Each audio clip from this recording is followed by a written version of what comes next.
Hello and welcome everyone, Nicholas from Bicycle here, and today we're here to help you kickstart your cycling journey on the right foot. As a beginner cyclist, it's essential to avoid certain mistakes and pitfalls that can hinder your progress and enjoyment. In this video, we'll share 10 things I wish I knew when I started out and that you should avoid as a beginner cyclist. Let's dive in.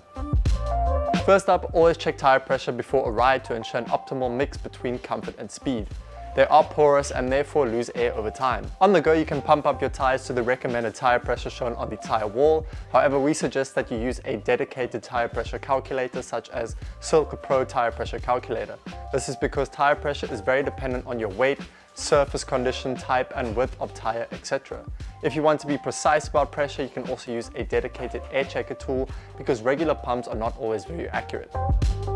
Over time, screws, bolts, through axles, bottle mounts can become loose due to road vibrations, or in rare cases the manufacturer just didn't tighten them properly. So it is important to regularly check that all bolts and screws are properly tightened. However, avoid over tightening them. Over tightening screws can strip threads, damage components, or lead to stress fractures, especially on carbon frames and components. So use a torque wrench and follow the manufacturer recommendations for proper torque. The chain is a crucial component on your bike's drivetrain, so avoid neglecting chain lubrication. Firstly, always clean your drivetrain before reapplying chain lube. If you don't, dirt and debris will just build up, performance won't be great, and you'll just prematurely wear your components. Then apply a quality bicycle-specific chain lubricant regularly to keep the chain running smoothly and not something like WD-40. Lubing the chain will prevent excess friction, reduce wear on the chain and cassette, and ensure efficient power transfer.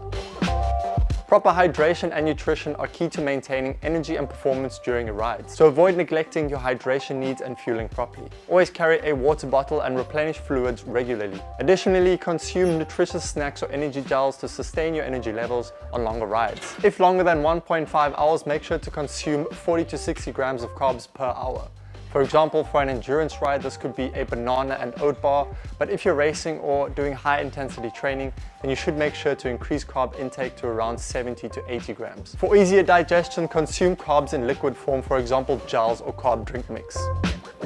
If you get a puncture while out on a ride, make sure to check what caused it before chucking in the spare tube. Nothing is worse than fitting on the spare tube, continuing your ride just to experience another puncture 30 seconds later. So just carefully inspect and run your fingers along the inside of the tire to see if it might have been caused by a thorn or any other sharp object. Speaking of spare tubes, make sure to take with all the saddlebag essentials. If you think saddlebags are uncool, you can also just pack them in your jersey. But nothing is more uncool than experiencing bike issues while out on a ride and not being fully prepared. So take with a spare tube, puncture kit, multi-tool, mini pump, spare cash, etc. and be prepared for anything. Regular cleaning is essential to maintain the performance and appearance of your bike. So depending on the riding conditions, aim to clean it after every third ride, removing dirt, mud and debris. Obviously in the winter you'll have to clean it more often. But a clean bike will increase performance and efficiency, component longevity, prevent corrosion of metal components, it looks better and will also allow early detection of any issues. So use appropriate bike-specific cleaning products such as degreasers, brushes and sponges. Pay special attention to the drivetrain, cleaning the chain rings, cassette, derailleur and jockey wheels. And please don't spray any kind of oil lubricant on disc brakes, rinse and dry the bike thoroughly and don't forget to re-lube the chain. Cadence refers to the number of revolutions per minute that a cyclist pedals makes. It is an essential aspect of cycling technique and can greatly influence performance and efficiency, muscle fatigue, cardiovascular endurance and joint protection. Which is why when starting out, it is important to learn and get used to riding a cadence of around 85 to 95 RPMs. This range is often considered the best balance between generating power and maintaining efficiency. Cadence is typically measured by counting the number of pedal strokes in a minute or by using a cadence sensor, which you can get for a reasonable price. While you can handle basic maintenance yourself, certain tasks such as wheel truing, headset installation and adjustment, bottom bracket overhaul, hydraulic brake bleeding, etc. are all best left to the professionals. This is because they mostly require special tools and expertise, so avoid skipping professional servicing. Schedule regular tune-ups and servicing with a reputable bike shop. They can perform in-depth checks, adjustments and repairs to keep your bike in top shape and you safe.